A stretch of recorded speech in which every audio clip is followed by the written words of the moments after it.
নিশ্চিন্তে খান স্বাস্থ্যকর all time পান। All time healthy life. আমরা তাকে আদালতে সোপর্দ করতে যাচ্ছি।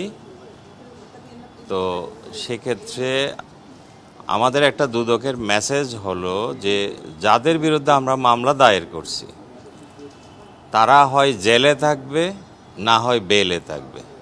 অর্থাৎ যাদের বিরুদ্ধে আমরা মামলা রুজু করছি প্রত্যেকেরই আমরা এরকম গ্রেফতারের জন্য প্রচেষ্টা চালাবো, কেউ বাইরে থাকবে না। ধন্যবাদ। পরবর্তী প্রসেস হলো ওনার বিরুদ্ধে যে মামলা রুজু হয়েছে ওনাকে আমরা আজকে আদালতে সোপর্দ করার পর আমরা রিমান্ড আবেদন করব। রিমান্ডে পাওয়ার পরে আমরা তাকে ব্যাপকভাবে জিজ্ঞাসাবাদ করব।